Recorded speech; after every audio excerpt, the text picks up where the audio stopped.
guys, whoever's watching. This is going to be a mix of a video. I have some topics, quite a list of topics. I'm just gonna start addressing some topics. Okay, so the ancestors and socio-political issues. So this is significant because, think about it, like your parents came together and created your body essentially. And so your body holds generations of information within it.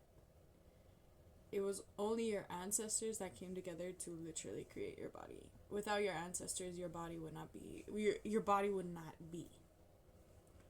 So I think that's something that's really important to understand. I feel like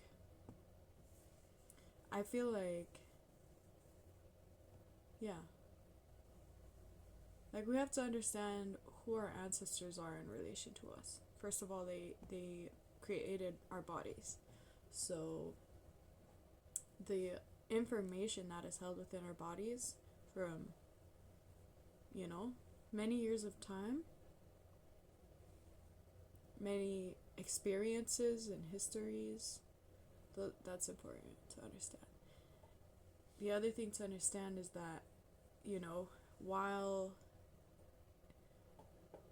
it seems to be a physical exchange, it was also a energetic exchange. It was an emotional exchange.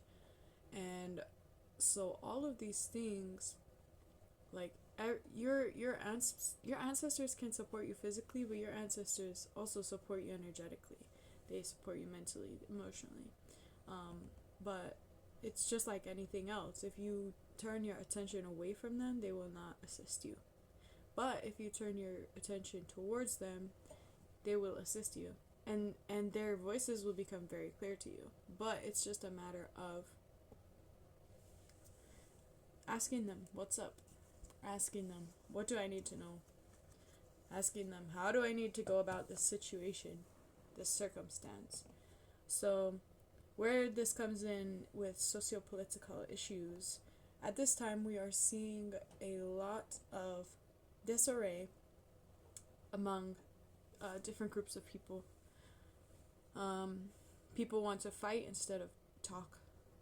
People want to fight instead of communicate. People want to resort to violence, which is just, it's basically a very aggressive form of control. And that's not okay. Simply, it's not okay.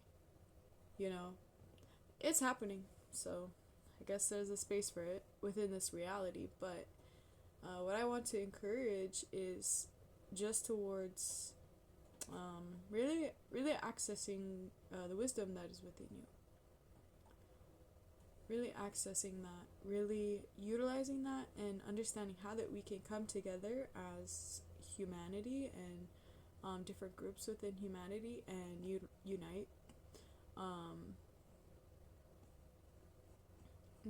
By having the discussions that we need to have. We do need to address racism. We need to address slavery. We need to address these topics, because these things have really had a lot of impact on our ancestors, on us, as we're watching that unfold right now. Yeah, it's very important. Okay, the next topic is not to live through fears, because fears are a lie. Fears aren't real, because once you experience what you fear, like it's not fear anymore. It becomes a reality. And some people are more resilient in dealing with reality than other people. Some people have developed different mindsets and ways of coping with difficulty. Fears are simply imaginary. Fears are simply imaginary. They may have basis for, they may have a basis of reality within your own experience. For example, somebody treated you this specific way when you were 8 years old, and you then carry this energy through your life of like trying to avoid this experience, trying to avoid the pain that caused you. You may hold yourself back from acting and from doing and from being because you are afraid of the outcome. You are afraid of the consequence of being yourself. But at any moment you can change the narrative. At any moment you can change the narrative, and that begins by understanding that your fear is simply an imagination of a past experience recreated. The future is unwritten. The future you have not essentially, I guess you are writing the future right now, but it's kind of an open book and a blank slate that depends upon your current action. Okay, I had to take a little pause for a second. The next topic is American apathy. This is such an interesting thing. The main mentalities and attitudes that I grew up hearing from a lot of my elders were like these attitudes under an oppressive system, a suppressive political system. This is the attitude, which is, that's just how things are, you just have to do it, like, oh my gosh, if you don't do these things, oh my gosh, like, just fear, like, oh, you have to do these things, like, I'm nothing special, oh, get a job, blah blah blah blah blah, like, yeah, you get the point, you understand, I'm sure you probably understand. So apathy in itself is, this certain grim, smug view on life, like, oh, like, basically, I don't care, and it's cool to not care, like, I don't care about, like, I guess things that matter, right? It's like, okay, I see it kind of like a form of lethargy, like, being lethargic, being kind of like dead. I'll say dead. Coffee, I'm gonna drink a little bit of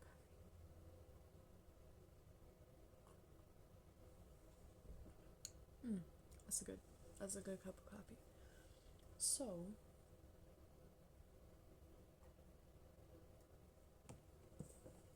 yeah, like, it's so disconnecting from our own humanity, from our own humanness. Think about crying, for example. Like, it's just so normal in this certain context to not show your feelings, not show your tears, not show your pain, not show your joy. So it brings us to this very neutral state. Like, I have to be neutral or I'm in danger. I'm in danger of abuse. I was going to talk about trauma retention also with the ancestors and socio-political topics. Trauma retention is when a certain culture demonstrates a certain thing, and it starts looking like culture, but it's actually trauma that has been passed down and made normalized within a culture. We can talk about, like, crying, for example. Like, why do people have fears to cry in front of other people? Because they're going to be condemned for it, they're going to be mocked, made fun of. Like, there's not a safe space for them to feel their feelings. Like, feeling the feelings is so important. emotions are informational. Emotions also, oh, like I used to view emotions like emotions are informational. They're meant to be felt, passed through. But at this time, I feel like I'm tapping into like feeling my emotions to greater extents, and it's so rich. There's such a richness to it. Just feeling the emotions, right? So anyway, coming back to the apathy, like it's so sad for me to see so many unique individuals. I mean, they're unique individuals, but maybe they submit their whole lives to kind of fitting into a box and not really accessing their emotions, not really accessing their gifts, not really leaning into their talents and to their passions. Like, they don't maybe even know that they have passions, like, for anything in life, because they're just taught to be normal and to fit into a box and to play the game, right? Oh, there's a little bird, a little fat bird. He's so cute. Oh, I love him. Thank you. Thank you. Oh, hi. Hello. No. That was cool. I didn't even realize he walked in here. That's so funny. Okay. Yeah. Apathy. Why? Like, once you actually start accessing your joy and your pain, like, once you start especially accessing the joy again, it, it just becomes very, like, why not? Why shouldn't I live in my joy? Why shouldn't I lean into experiences that bring me joy? Why shouldn't I be proud of my joy? Be proud of my experiences that bring me joy. Like, I'm so proud of myself. I'm so grateful. I'm so grateful. Gratitude is huge. Gratitude is huge. 1222. So, after that, let each voice speak, and each voice will speak for itself. Something that I see about these kind of dominating groups of people that are trying to use control, or trying to use aggression to control others, violence to control others. The thing I see about these people that are minded like that, it's this kind of, yeah, like, control. Like, I don't want to hear what you have to say. Don't say it. You know, like, it frightens them to actually speak up against, like, what they're doing, and to talk about it. To talk about, honestly, these topics that have become very taboo. Within a certain, like, that's what the system is trying to pull us away from, is actually addressing the pain, right? Like, oof, gosh.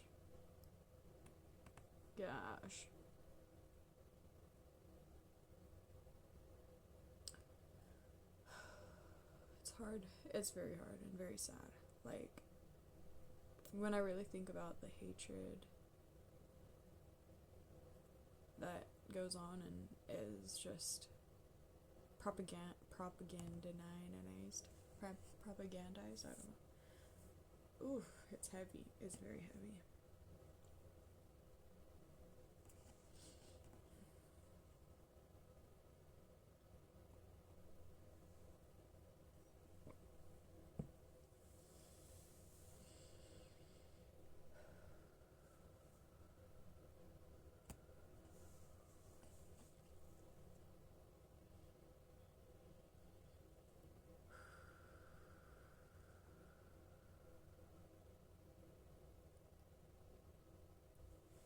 It's really sad, honestly.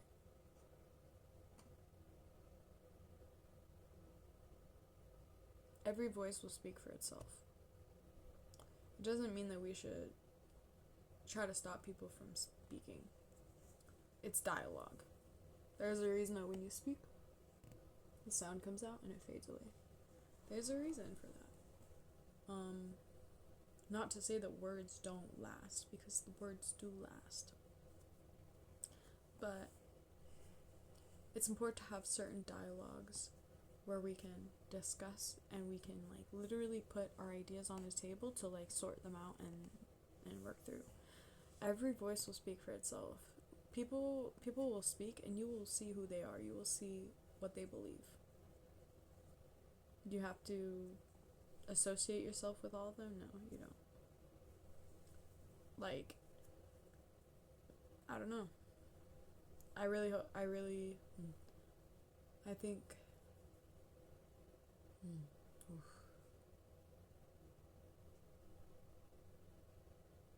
I'm just still on this topic.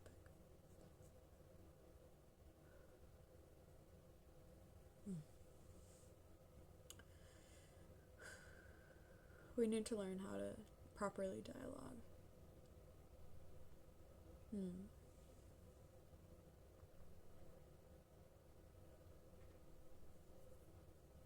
Yeah, I think for this message, I'll leave it at that.